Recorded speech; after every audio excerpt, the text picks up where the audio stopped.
Alright guys, welcome to the video today. So in this video we're going to be comparing the Clever Dragon and the Grasp of Malok. I want to make this video for like 2 to 3 weeks now. Basically whenever I got the Clever Dragon, I got it on like the second day of Iron Banner when I was playing. It was the very first Iron Banner of year 3. So it was really fun and I got the Clever Dragon. Obviously it's an amazing gun. I've made a lot of videos about it in the past, and right now Iron Banner is out and they're actually selling this thing, so you can buy a roll with Brace Frame, the Iron Red Dot, Snapshot, and Counterbalance. There's other perks, but they're not really worth using at all. They're very low tier, so there's not really a point in using the other ones that you have on the weapon. Obviously you can get better perks and I'll cover that a little bit later in the video, but seeming as they're the same exact archetype, there seems to be a lot of not necessarily a conflict. There's a lot of discussion around which one supposedly is better, and I'm not going to do like a statistical thing where I go into like numbers and number crunching and compare them like just like super nitty-gritty stat values and all that. It's basically just like what it feels like to me and why I prefer the one I prefer. So without further ado, let's get right into the video. I'm sure most of you are probably curious right now, am I using the vendor version? It's pretty close. The stability is going to be about the same. The vendor roll is going to have a little bit more stability because it has counterbalance, but my roll is I have Iron Red Dot, Brace Frame, Appended Magazine. I have an option between Quick Draw and Appended Magazine, but the magazine size, given you have Brace Frame running, that's kind of your go-to perk is Brace Frame. It gives you more stability, but it takes away from your magazine size. So Appended Magazine basically makes it so you will like reload a little bit slower than you would before, but you have a lot more ammo and a higher magazine capacity, so that's why I enjoy using it. So I have Brace Frame, Appended Magazine, Glass Half Full, and the Iron Red Dot sight. So it's a little bit different, but it's still really good. And the thing that's been standout to me, I think, for the Clever Dragon, and I haven't witnessed this, right? Like you'd think I would have like a God roll and it'd be completely perfect. The God roll for me would be Iron Red Dot, Brace Frame, high caliber rounds, and counterbalance, and if not, I would go with perfect balance instead of Brace Frame. The only issue with Brace Frame right now is that the magazine size is relatively low to start with. The normal magazine size I believe is 27. It might be a little bit lower, but basically you have a very small magazine if you run Brace Frame without any other attachments. You're gonna notice that I have more ammo in my mag because of Appended Magazine. The ideal roll would be obviously Brace Frame, high caliber rounds, counterbalance, and Iron Red Dot. The only reason I would prefer perfect balance is because when you're running high caliber rounds, that goes in the same slot as Appended Magazine. So if I was to run high cal, I might run it in conjunction with counterbalance and perfect balance to kind of simulate the whole Brace Frame feel. But like I said, if you have Brace Frame and high cal, it's still going to be a super good roll, but you might have a bit of an issue with the magazine size. Sights are also a really big thing as well. What you're going to notice is that you have very limited sight options for any year 3 Iron Banner weapon. It's because the sights are exclusive, so you can only get that sight on year 3 Iron Banner weapons. They didn't have this in year 1 or year 2 for Iron Banner, which is kind of a cool thing to see, and I like the change.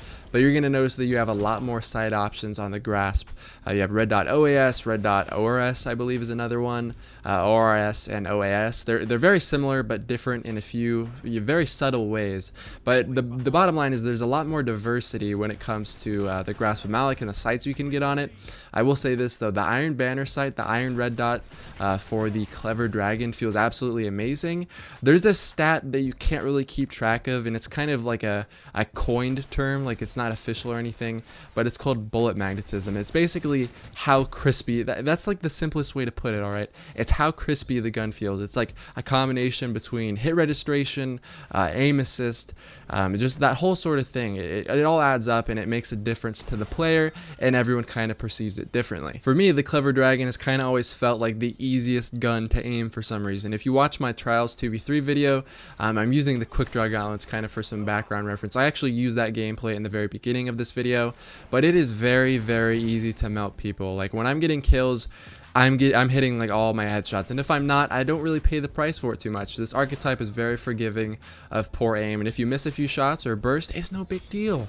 You just go back and shoot the next burst at them, and in general you're going to do well, especially with the rolls I'm using right now. I have Glass Half Full, so as soon as you kind of get to that bottom part of the mag, you start to melt people very fast.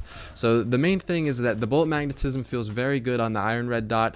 The only drawback, as you can assume, there's always drawbacks in Destiny, the sight handling is very poor. So when you're whipping it out, or excuse me, when you're pulling it out, it is very slow. So if you're pulling out your weapon, you're trying to aim in, it's very slow. sluggish. And what you're going to notice is you kind of have to adopt a more passive style of play, just simply because you're compensating for how slow the thing is. The red dot OAS and red dot ORS, even though they don't maybe not provide as much stability and the recoil pattern isn't as predictable or amazing, or the bullet magnetism and all that doesn't really add up to the same as the Clever Dragon, the handling is a lot better. I'm using a class without quick draw right now, and you can see it performs basically the same as a Clever Dragon with quick draw. So that's my personal opinion. Sights aren't that big of a deal, but for me, the Iron Banner year 3 sights, they feel really easy to aim with Iron Red Dot. The only drawback is that you have very slow handling. So if you're running something like a blade, using the Clever Dragon over the grasp might also be a thing to consider. But if you're not running any sort of quick draw class, then you also have to take into account that the handling on the sight you're using, the Iron Red Dot, is going to be a lot slower than something like a red dot OAS. Up until this point, I think it's pretty safe to say that these weapons are extremely similar. The differences are very minimal, and it really doesn't matter all that much. But the big thing is the perk setups. So you have basically an opportunity to have 1 perk active, a choice of 3 perks active, and then a 3rd perk active for a weapon like Grasp. And traditionally, that's kind of been the format for the past 1 to 2 some odd years that we've been playing Destiny. But in year 3, we've introduced this new format that is on some guns, including the Clever Dragon, where you have 2 sets of 2 perks. So the middle perks that you could originally get, you had the choice of 3, but you're only running 1 at a time. And this made it so that weapons like Pulses couldn't run high caliber rounds along with brace frame, whatever stability or range increasing perk you would run in the middle row, you can't run it with high caliber rounds. But for Clever Dragon, you can roll brace frame and high caliber rounds at the same time. And for anyone that's played Destiny, you would know that if you get in a gunfight with a high caliber round pulse, if you have that same exact roll but they have high cal, if your gun skill is the same, they're gonna win every single time. The recoil is insane, especially on archetypes like this. Your gun just floats to the top of your screen. It's crazy.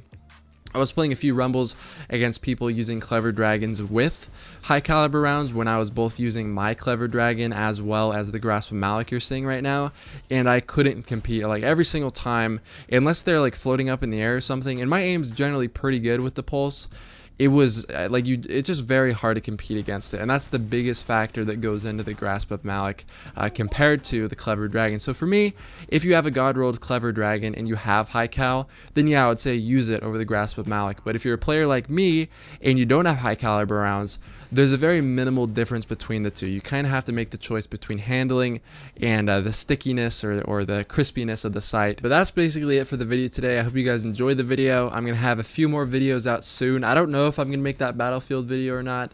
But how does it feel to you? What are the differences? Do you notice any? And if you do, leave them in the comment section down below. But I hope you guys enjoy the video, and I hope to see you guys in my next video. Peace.